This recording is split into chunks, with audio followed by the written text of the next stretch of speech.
Morning everyone, welcome back to another episode of Pine Hollow Auto Diagnostics. Today we have a very interesting case study, or at least I think it will be interesting. And it's parked way down there at the end of the driveway.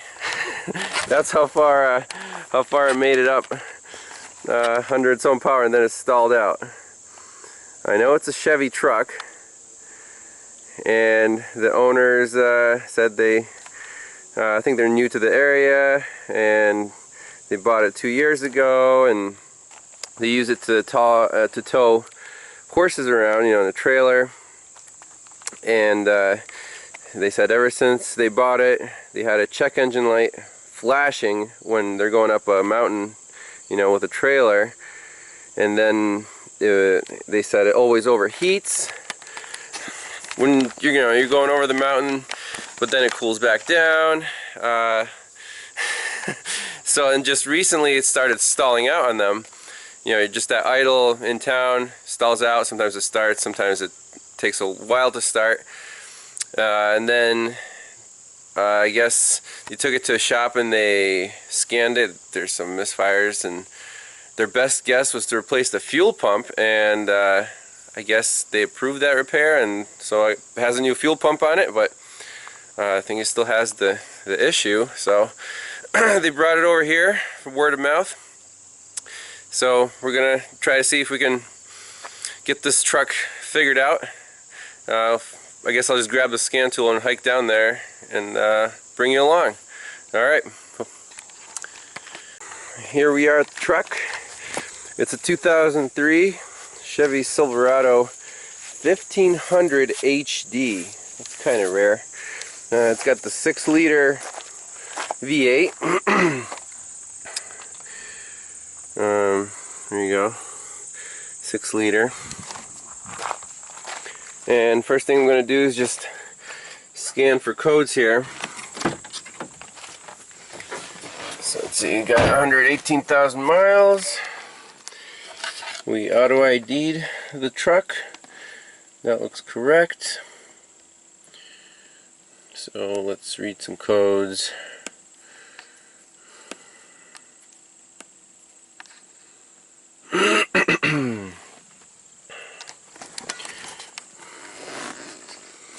Alright, here we go. Oxygen sensor, circuit insufficient activity, bank 2 sensor 1, engine misfire detected, crankshaft position sensor circuit, okay. That's a really good direction there. Cool.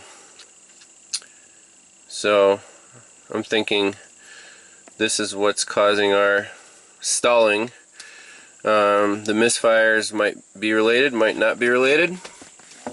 So I guess let's see if it starts. And check this out. It's got the 4-wheel steering option. I've never seen one of these before. We'll take a look under the rear end and see how that works. But let's try it. Starts right up. Okay. I'm going to shut the hood and drive it up to my shop before it decides to die again. So here it's idling. Really steady. Sounds smooth. I'm going to power brake it, see if can't feel any misfires. So at this point I just want to look at some data, at least fuel trims and oxygen sensors, because I don't like this insufficient activity code. So let's do that first.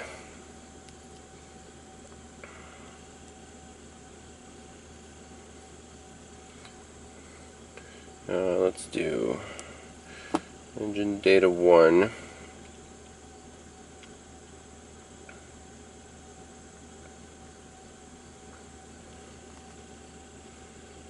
Let's see here. There we go, there are the oxygen sensors. So sensor 1, looks like they're cycling just fine. Short-term, long-term fuel trims. look great. Raise the RPM a little bit.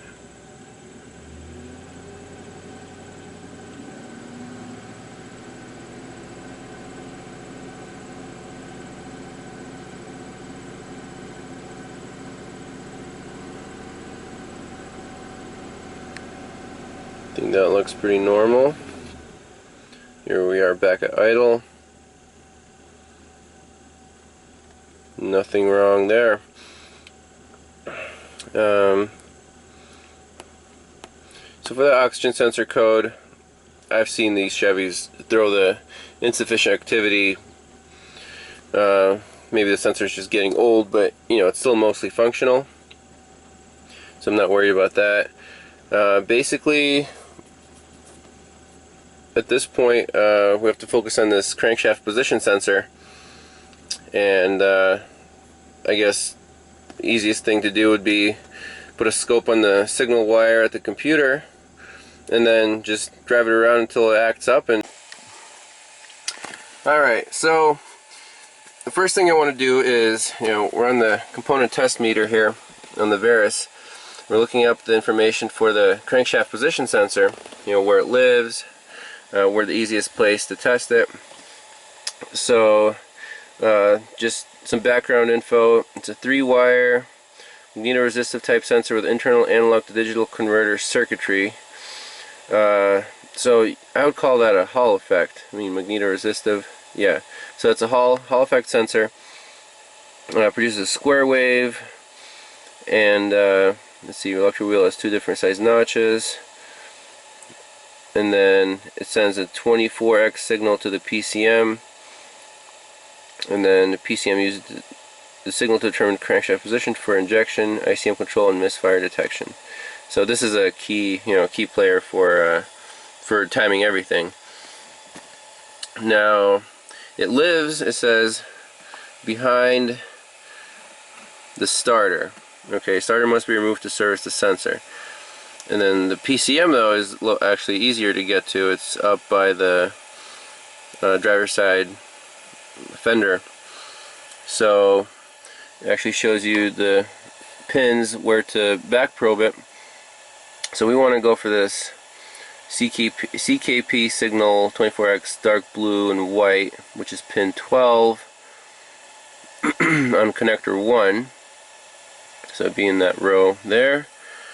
And then, yeah, we'll just hook up the scope, fire it up, and see if we can get it to act up. And we'll go from there. Alright, we're at the PCM. I got it unclipped from its home. I'm looking at the wires here.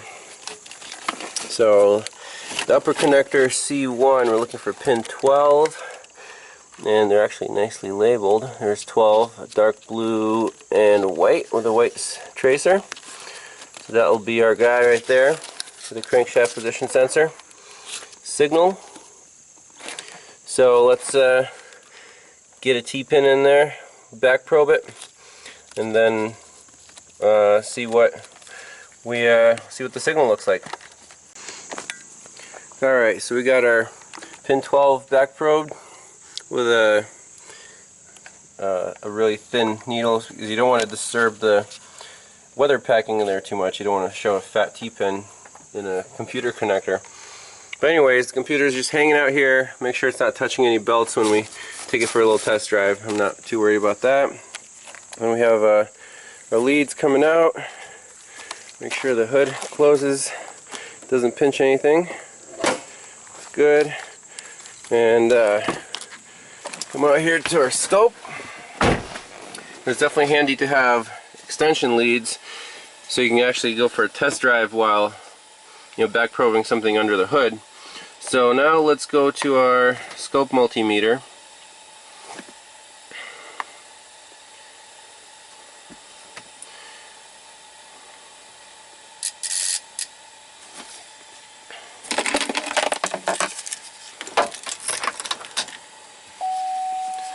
Alright, let's turn off these other channels.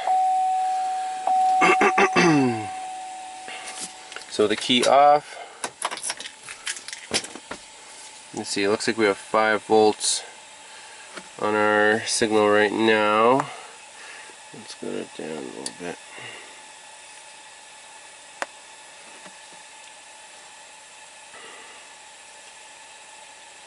Oh, you see it dropped to 0?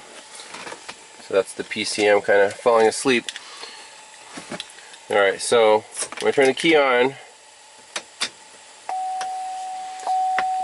get the 5-volt reference. Now when we start the truck,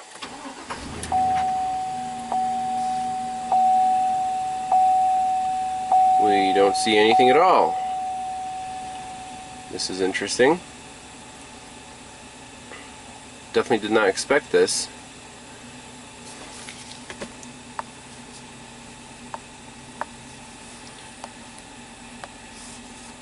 Huh. Is it just running off the cam? I don't think there's a crank signal at all. Very peculiar.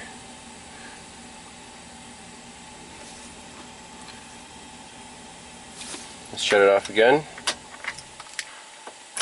Key out.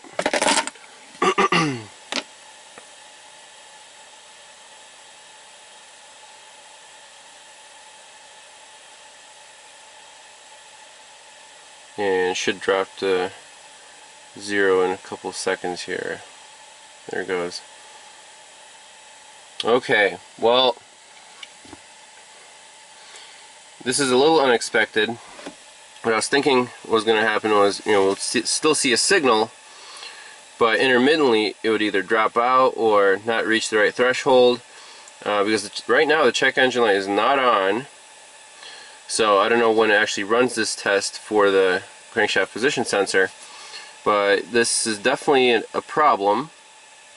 Okay, so basically the signal is not getting pulled to ground. It's a pull down design.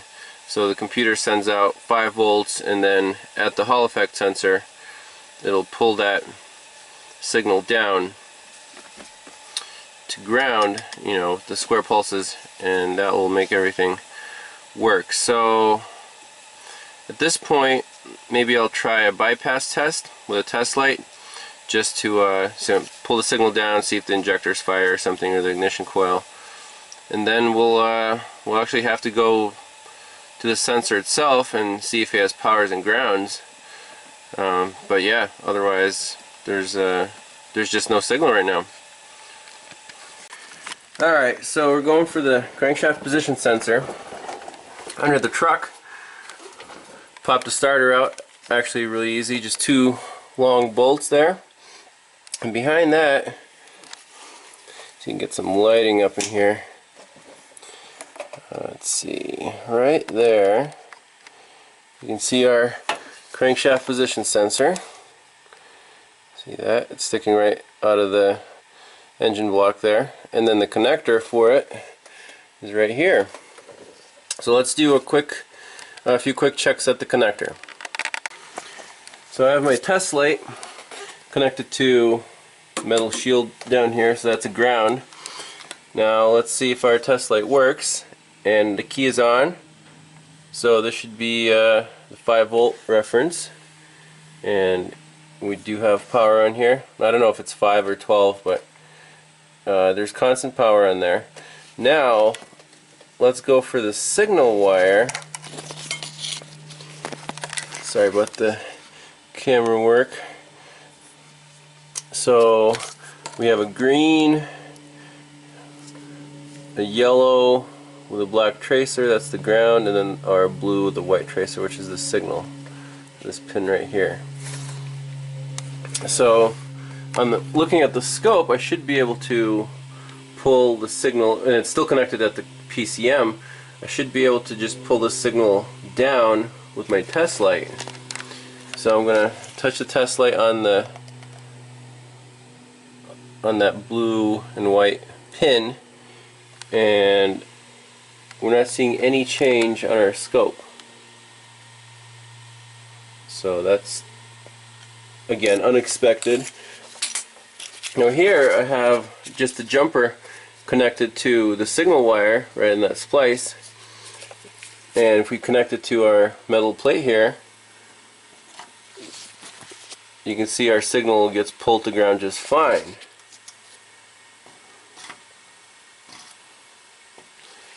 So what are the options here? Either we're on the wrong wire at the PCM, which I don't think we are, or we have an open wire between this connector here and the PCM. So obviously it's too early to call the crankshaft position sensor, since right now we definitely have a wiring problem. The sensor's out of the picture. We can't pull that signal to ground coming from the PCM on this wire right here. So let's see if we can find the open wire.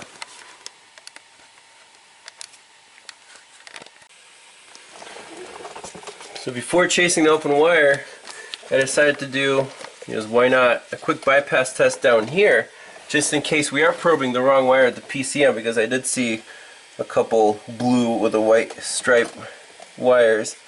But check this out. So I have another jumper wire connected from our power feed, which is the green. I'm going to touch it right here on the signal wire to pull it up. Because right now our signal, that green trace, is at 0 volts. Check out what happens when I pull it up. I heard the fuel pump run, I heard some activity.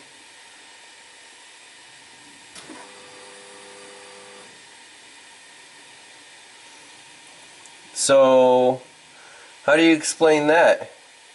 We don't see any change in our channel 1.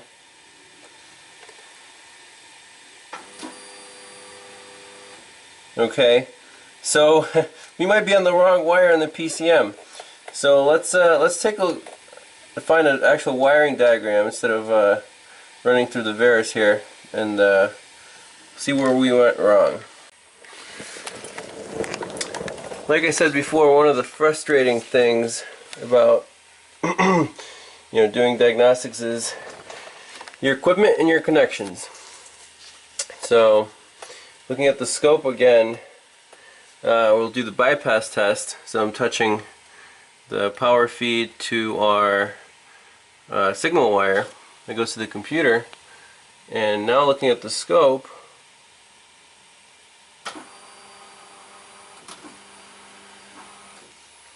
you can see that the signal is getting to the computer just fine. So my back probe at the computer was probably not ideal. So at this point everything checks out. Powers, grounds. So right now the test light is actually connected to the feed here, and I can see if the ground is good. So my ground is definitely good, power is good. So the only thing left to do here is plug it back in and try to reproduce the fault by looking at the signal at the computer. I mean, all the wiring checks out. At this point you could just put a crankshaft position sensor in it already, but yeah, in the field but you still have to kind of get some evidence. Like right now it's not even setting any codes. Seems like it's running great. So I want to see that signal misbehave when the problem does occur, and at that point I'll be satisfied.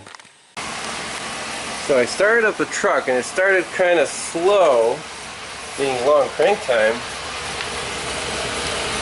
And here's our signal on the crankshaft position sensor.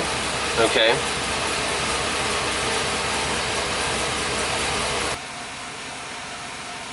Now actually, this is very interesting. So we don't need channel 2 anymore. But look at channel 1.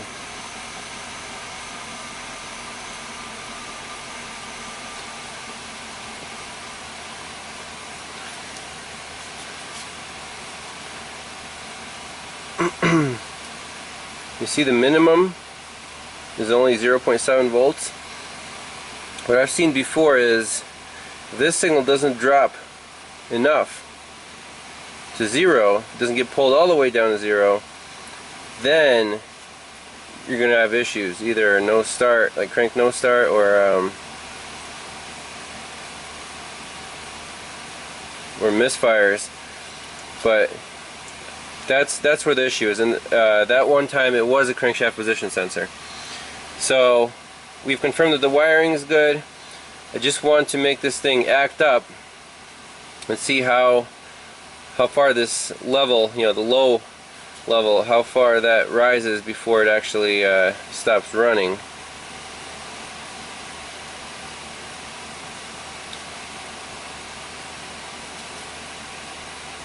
So let's do that. So here I wanted to show you some known good and known bad waveforms on the crankshaft position sensor for a GM truck. Now this is off of a 2005 GMC Yukon that I worked on, I think last year, and this is before the Veris. So these pictures are a little, you know, primitive, but they get the point across. So this is what the crankshaft position sensor signal looked like before replacement, when the truck would not start and it was setting the P0335 code. You can see the zero lines here, and this is, you know, 10 volts, so we got 5 volts per division. And the signal, you notice, is not dropping down to 0. It's only dropping down to about, oh, I don't know, maybe 2 volts. Okay, so so that was enough to basically not make the truck run or start. Now after replacement, let's look at a known good waveform. This one right here. You see how the trace is dropping pretty much exactly to 0, and the high point is the 11, so 11.9, and this is about 0 volts. So that's what a brand new crankshaft position sensor looked like. So with this one, I'm already seeing, like, even though it's running now, I'm starting to see signs of just the sensor not pulling the signal all the way down. Now the circuit design, it's kind of interesting. Remember when we did the bypass test with the test light, we had to have it connected to you know, the feed, battery positive, and then when we, you know, touched the that signal wire, it made the fuel pump run. Now, does the fuel pump run when the signal goes up, or when we let it go when the signal goes down? So basically the question is it a pull up or pull down design? Okay, now what we just did under the truck, when we disconnected the sensor and looked at our scope, that signal went to 0. Okay, so that tells us that the PCM is not sending anything out, it's just receiving a signal from the crankshaft position sensor. Okay, so disconnected, it's at 0 volts, and it needs to be, you know, it needs that feed. When you pull it up, then it turns on the fuel pump. Ironically, looking at our known bad waveform, when I'm saying that the sensor didn't pull the signal down, that's technically incorrect because the PCM isn't sending anything out. So this signal is coming directly from the crankshaft position sensor, so it's, I guess, pulling the signal up and then letting it drop, but it wasn't letting it drop enough to 0 to actually, you know, pass that threshold. So at this point, yeah, I'm definitely calling the sensor, because it, you know, matches this known bad pattern, and it's not quite bad enough to stop running right now, but maybe if I let it run for a while, let it warm up, let it sit, recreate it, we can catch it and save our known bad waveform. Okay, so that's where we're at, and I still can't explain seeing that 5 volt steady reference on my scope before, but I'm not really worried about that right now. Maybe it was a bad connection, but I don't see how it was 5.0 on the money. Anyways, once this truck dies, it should set the code and we'll get a new sensor ordered up.